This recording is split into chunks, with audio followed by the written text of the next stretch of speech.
नमस्कार, अमरउजाला.com देख रहे हैं आप। आपके साथ मैं हूं सुमित चौधरी। एसआईआर यानी स्पेशल इंटेंसिव रिवीजन को लेकर सत्ता पक्ष और विपक्ष के बीच में टकराव खत्म होता हुआ नजर नहीं आ रहा है। और खासतौर पर अगर बात करें पश्चिम बंगाल की, तो ममता बनर्जी एक बार फिर से बड़ा बयान देते हुए एसआईआर को लेकर नजर आई। दरअसल जल्द ही पश्चिम बंगाल के अंदर विधानसभा चुनाव होने हैं, जिसे लेकर अभी से तैयारियां अपने अपने स्तर पर, चाहे टीएमसी हो या फिर विपक्ष में एनडीए गठबंधन यानी बीजेपी हो, अपने स्तर पर करते हुए नजर आ रहे हैं। एसआईआर को लेकर जहां वर्तमान में शीतकालीन सत्र जो चल रहा है, उसमें भी लगातार विपक्ष की तरफ से इंडिया गठबंधन के जो नेता हैं, पार्टियां हैं, उनकी तरफ से सवाल उठाए गए। लेकिन पश्चिम बंगाल में इसका जिक्र लगातार अब हो रहा है, क्योंकि एसआईआर को लेकर चुनाव आयोग की तरफ से आदेश दिए गए हैं। चुनाव आयोग स्पेशल इंटेंसिव रिवीजन यहां पर करवा रहा है, जिसमें लगातार विपक्ष की तरफ से यह कहा गया है कि इसके जरिए वोटों को काटने की जो कोशिश है वो की जा रही है। और चुनाव आयोग की भूमिका पर भी लगातार सवाल उठते रहे हैं। कई बयान, चाहे विपक्ष के नेताओं के राहुल गांधी की बात कर लीजिए, मल्लिकार्जुन खड़गे की बात कर लीजिए, बिहार चुनाव में भी एसआईआर का नाम आपने लगातार सुना है।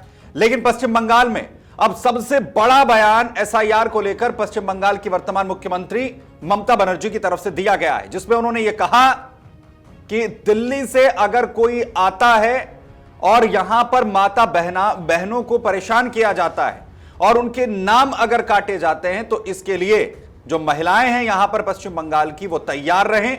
और इसके लिए उन्होंने कहा कि उनके किचन में जो उनके औजार हैं उसे लेकर वो संबोधित करती हुई नजर आई। दरअसल ये रैली जो है वो पश्चिम बंगाल में की जा रही थी, कृष्णनगर इलाके के अंदर ममता बनर्जी की तरफ से, जिसमें महिलाओं को संबोधित करते हुए ममता बनर्जी ने कहा कि अगर आपका नाम वोटर लिस्ट से काटा जाए तो आपको चुप नहीं बैठना है। ममता बनर्जी कहती हैं कि रसोई में जो सामान है उसे, औजार को आपको तैयार रखना है। महिलाएं आगे बढ़कर लड़ेंगी। और साथ ही साथ ममता बनर्जी कहती हैं कि जो पुरुष हैं वो महिलाओं के पीछे रहेंगे, पीछे खड़े रहेंगे।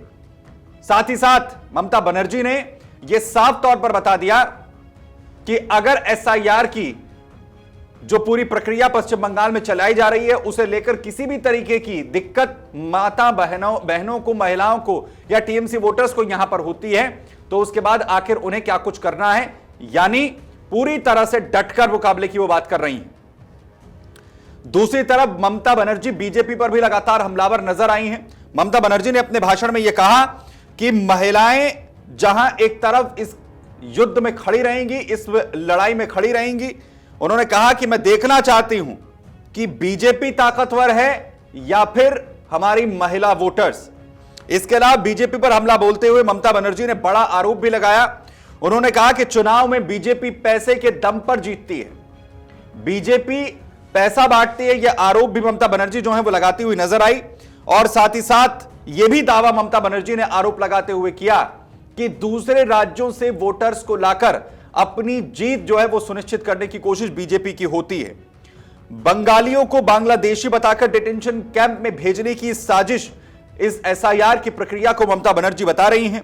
इसके साथ ही साथ उन्होंने गृहमंत्री अमित शाह पर भी बड़ा हमला बोला। उन्होंने कहा कि बंगालियों को बाहर निकालने की एक साजिश यहां पर रची जा रही है। दरअसल पश्चिम बंगाल में जिस तरीके से जल्द ही विधानसभा चुनाव होने हैं, उसे लेकर ही ममता बनर्जी का सबसे बड़ा बयान इस वक्त का माना जा रहा है। और एसआईआर को लेकर अभी तक के जिस तरीके के बयान दिए गए हैं, साथ ही साथ धर्म और सांप्रदायिकता को लेकर भी ममता बनर्जी ने बड़ी बात कही। उन्होंने कहा कि बंगाल चुनाव के अंदर हिंदू मुस्लिम को लेकर, गीता कुरान को लेकर बीजेपी शोर मचाती है और इसी के दम पर चुनाव जो है वो जीतती है।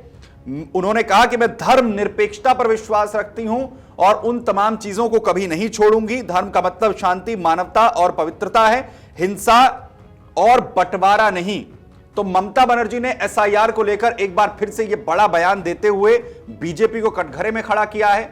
और साथ ही साथ वो ये कहती हुई नजर आ रही है कि जो पश्चिम बंगाल की माता और बहनें हैं, महिलाएं हैं, अगर उनके नाम अगर काटे जाते हैं तो आखिर कैसे उन्हें चुनौती जो है वो व्यवस्था को देनी है। इसे लेकर भी वो साफ तौर पर ये कहती हैं कि उनके किचन में जो औजार हैं उसका इस्तेमाल महिलाएं करें।